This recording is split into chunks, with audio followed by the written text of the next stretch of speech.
મારા પરિવારમાં મારા દીકરાની બહુને 6 મહિનાની બેબીને બધાની પરિસ્થિતિ બહુ ખરાબ છે અત્યારે। સ્માર્ટ સિટી ગણાતા અમદાવાદમાં દૂષિત પાણીથી રોગચાળો ફાટી નીકળ્યો છે। એએમસીની ઘોર બેદરકારીને કારણે સોલાર રોડ પર આવેલી આકાંક્ષા સોસાયટીના રહીશો હોસ્પિટલના બેડ પર પહોંચી ગયા છે। પીવાના પાણીની લાઇનમાં ડ્રેનેજ લાઇનનું ગંદુ પાણી ભળી જતા સોસાયટીના લોકોને ઝાડા ઉલટીની અસર થઈ છે। સ્થાનિકોના દાવા અનુસાર આશરે 2500થી વધુ લોકોની વસ્તી ધરાવતી આ સોસાયટીમાં 700 જેટલા લોકોને ઝેરી પાણીની અસર થઈ છે, જેમાંથી 50થી વધુ લોકોની હાલત બગડતા તેમને તાત્કાલિક હોસ્પિટલમાં દાખલ કરવા પડ્યા છે। ઘટનાની ગંભીરતા જોતા જ અમદાવાદ મ્યુનિસિપલ કોર્પોરેશનના આરોગ્ય વિભાગ અને ઇજનેર તંત્રના ઉચ્ચ અધિકારીઓ ઘટનાસ્થળે દોડી આવ્યા અને તપાસનો ધમધમાટ શરૂ કર્યો છે। એક તરફ કરોડોના ખર્ચે સ્માર્ટ સિટીના દાવા થાય છે, ત્યારે જનતાને શુદ્ધ પીવાનું પાણી પણ ન મળતા રહીશોમાં તંત્ર સામે ભારે રોષ જોવા મળી રહ્યો છે। ઘરે એટલી બધી પરિસ્થિતિ ખરાબ છે કે ગઈકાલે મારી પણ પોતાની તબિયત એટલી બધી ખરાબ થઈ ગઈ કે મારે દવાખાને પલાને દવાખાને લઈ ગયા પડે અને ચાલા પણ એટલા બધા થઈ ગયા મને હમણાં ખલાસ થઈ જઈશ પલાને દવાખાને લઈ ગયા। અને અત્યારે આપના તરફ સારી બીજા કોઈ આપણા પરિવારને મારા પરિવારમાં મારા દીકરાની બહુને 6 મહિનાની બેબીને બધાની પરિસ્થિતિ બહુ ખરાબ છે અત્યારે। હોસ્પિટલ દાખલ કરવા પડ્યા છે કોઈને? અત્યારે દવાખાને લઈ અને ઘરે લાયા અત્યારે। એટલે આ કેટલા દિવસ 2-3 દિવસથી આ પરિસ્થિતિ છે? 4 દિવસથી આ પરિસ્થિતિ છે સાહેબ, 4 દિવસથી। કદાચ આ તંત્ર સાંભળવાની જરૂર છે। વડીલ અહીંયા શું સ્થિતિ થઈ છે? કારણ કે જે વડીલ કહી રહ્યા છે કે આટલી પરિસ્થિતિ થઈ રહી છે। મારા મિસિસને આ 3-4 દિવસ પહેલાં થયું હતું અને પાણીનું લીકેજ ચાલુ રહ્યા ફાટક પાસે પાણીની અને ગટરની બંને મિક્સ થઈ ગઈ હતી। એના અમે ફોટા પાડેલા છે અને કોર્પોરેટરને અમે આપેલું છે અને પાણી 3-4 દિવસથી ગંદુ પાણી મારા મિસિસને ઓલરેડી દવાખાને એડમિટ કરેલા જ છે, હાલમાં બી એડમિટ જ છે અત્યારે। અને કેટલા ટાઈમથી પ્રોબ્લેમ છે, અત્યારે 400-500 માણસ અત્યારે સોસાયટીમાં બધા અલગ અલગ જગ્યાએ એડમિટ કરેલા છે અત્યારે। અહીંયા 386 ફ્લેટ છે અને એક ઘરની અંદર 5 થી 7 વ્યક્તિ રહેતા હોય છે। હા, એટલે 1500 થી 2000 માણસનું પરિવાર છે અહીંયા। ઓકે, એટલે બધાને અસર થઈ જાય આ પ્રકારની બધા? હા, 700 માણસને થઈ છે। અત્યારે તમે જુઓ છો કે આ દવાખાના અહીંયા ગવર્મેન્ટના માણસો આવ્યા છે, દવા આપવા તો ખૂટી પડે છે દવાઓ। અબી હાલ આ લઈને નીકળ્યા બે સવારનું પાણી સવારનું પીધું નથી જો। હા, શું કરીએ હવે? આ પરિસ્થિતિ છે। આ દવાઓ બહારથી લાયા બે, હવે અહીંયા બતાવવા ફરીથી આવ્યા છીએ। સવારથી ORS લાવીને પીવાની ચાલુ કરી છે। શુક્રવાર રાત્રે પાણી પીવાનું અને ગટરનું પાણીના કનેક્શનો ભેગા થઈ જવાથી આકાંક્ષા, નવરત્ન, સુરધારા, વંદે માતરમ અમારા એરિયાની ઓછામાં ઓછી 7 થી 8 સોસાયટીઓમાં ભયંકર પરિસ્થિતિ પાણીની થઈ છે। 2 દિવસથી હેરાન થયા। ફક્ત એક બહેનને ફોન કરે, એમણે એક પાણીનું ટાંકું પરમ દિવસે આવ્યું, બાકી બધા બાટલા બહારના પીએ છીએ।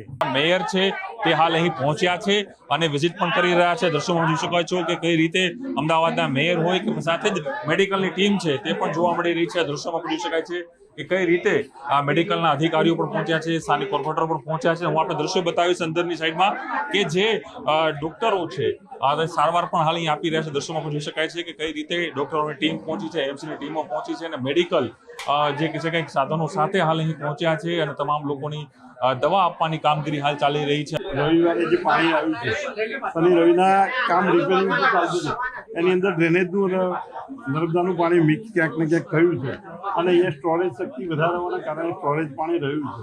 અને પાણી આજેનું પાણી પણ સેમ્પલ લીધું છે અને એ દિવસના પણ સેમ્પલ લીધા હતા અને ગઈકાલે બધી જ ટાંકી 41થી વધુ ટાંકી છે, બધી ટાંકીઓ સફાઈ કરાઈ ગઈ છે અને જે લોકોને તકલીફ થઈ છે બધા લોકોને CHC અને પ્રાઇવેટ હોસ્પિટલમાં ગયા છે, એમનું પણ ધ્યાન રાખવામાં આવશે। અત્યારે બધા જ લોકો અમારી હેલ્થની ટીમ અહીંયા જરૂરિયાત પ્રમાણે બધાને દવા કરી રહી છે, જ્યાં જરૂર પડે તો આગળ રિફર પણ કરશે। કોઈ હજુ સુધીની એવું કોઈ વધારે તકલીફનું જે તકલીફ છે એ તકલીફનું નિરાકરણ અત્યારે પાણીનું સોલ્યુશન આવી ગયું છે અને જે લોકોને તકલીફ છે એમને હોસ્પિટલાઇઝ કર્યા છે, એમની ખબર અંતર જોઈ આગળની જે જરૂરિયાત પડશે બધું કરીશું। અમદાવાદના થલતેજ અર્બન સેન્ટર ઉપર 2 જે લોકો છે તેને હાલ દાખલ પણ કરવામાં આવી રહ્યા છે, કારણ કે એ સંખ્યા પણ વધી પણ શકે છે, પરંતુ હાલ એએમસીની જે આરોગ્ય વિભાગની ટીમ છે તે આકાંક્ષા સોસાયટીમાં પણ પહોંચી છે અને સાથે જ અહીં જે કહી શકાય કે લોકોને પણ દાખલ કરવામાં આવી રહ્યા છે। જોઈ શકો છો બંને લોકો દાખલ કરવામાં આવે છે। ક્યારે આ ઘટના આપણે બની હતી અને શું થઈ રહ્યું હતું, કેમ ખબર પડી કે આપણે ઝાડા ઉલટી થયા છે? મને પેટમાં બહુ જ ચૂંક આવે અને આમ દુખાવો થાય એવું થાય, ત્યાં સુધી મને પહેલાં ના થયું। પછી જ્યારે એકદમ પેલી ઝાડા થવા માંડ્યા ને 5 વાગે તો કન્ટિન્યુઅસ સાડા રાતના 9 વાગ્યા સુધી મને 11 વખત ગઈ હતી અને આજે સવારે વહેલા ઉઠી 6 વાગ્યાની તો હું 7 વખત ગઈ. એટલે ટૂંકમાં અશક્તિ જેવું શરીરમાં આવી ગયું. એટલે મને ગભરામણ થાય, રહેવાય નહીં, આમ છાતીમાં દુખે, પરસેવો થાય, મને એવું થઈ ગયું. ત્યાં શું કારણ શું થયું? પાણી ખરાબ આવ્યું હતું? પાણીના હિસાબે જ થયું છે આ બધું, પાણી જ ખરાબ આવ્યું છે. પાણી ખરાબ આવ્યું છે. બીજા પણ જોડાયા છે, વાત કરશું તેમની સાથે જ. આપને ક્યારે ખબર પડી કે આ પાણી જે મિક્સ થયું છે અને આપણે જાગૃતિ થયા છે અને આપણી આસપાસના લોકોને પણ શું સ્થિતિ છે ત્યાં? અમારે રવિવારે મારા સાસુ છે 90 વર્ષના, એમને થઈ ગયા પહેલા ડાયરિયા, બહુ જ સખત થયા, પછી મારા મિસ્ટરને થયા, પછી મને થયા. કાલે 5 વાગે મને બહુ જ ડાયરિયા થઈ ગયા અને વોમિટો. એટલે પછી મને બહુ બીક લાગતી હતી, કંઈ ખાધું નહીં, ખાવું તો વોમિટ થશે તો. અને બહુ જ ખરાબ પાણી આવતું, વાસ એટલી આવતી હતી ગટરની, આપણને આમ નહીએ ને તોય બહુ ખરાબ વાસ આવતી હતી. એટલે આ ક્યારથી, રવિવારથી આ પ્રકારનું પાણી તમારે જે? અમે બહારથી બોટલો મંગાવતા હતા, અમને ખબર પડી ને કે આવું થયું છે, અમે બહારથી બોટલો પીતા હતા બધા. કેટલા લોકોને અસર તમારા આસપાસના લોકોને થઈ છે? અમારા બાજુમાં રસિકભાઈ છે, પેલું સામે કાંતા માસી છે અને સામે પેલા રાધિકા છે. ઓકે, ટૂંકમાં ઘણા લોકોને અસર થઈ. જોયું તમામ લોકો દાખલ કર્યા છે અને મહાનગરપાલિકાએ પણ એક કહી શકાય કે એક સેફ્ટીના ભાગરૂપે એક આખો વોર્ડ ઉભો કરી દેવો છે થલતેજ અર્બન સેન્ટર ઉપર, અને હજી પણ બીજાને લોકો દાખલ થાય તે પ્રકારની વ્યવસ્થા પણ કરાઈ છે. અને સાબદુ મહાનગરપાલિકાનું આરોગ્ય વિભાગ છે તે બન્યું છે. દ્રશ્યમાં જોઈ શકાય છે કે આખી જે વ્યવસ્થા એએમસીના આરોગ્ય વિભાગે ઊભી કરી દીધી છે.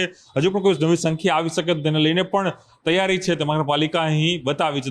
જોઈ શકાય છે કે આખો બેડ છે, આખો વોર્ડ છે તે ઊભો કરી દેવામાં આવ્યો છે અને માની રહ્યું છે કે 40થી પણ વધુ જે લોકો હતા તેઓનો ત્યાં જ સારો આપવામાં રહેશે, પણ જો વધુ કોઈ ગંભીર હશે તેઓને અહીં અર્બન સેન્ટર પર લાવવાની પણ તૈયારી છે મહાનગરપાલિકા અહીં કરી દીધી છે. ક્ષણિક મહેતા સાથે પ્રણવ પટેલ, ન્યૂઝ 18 અમદાવાદ.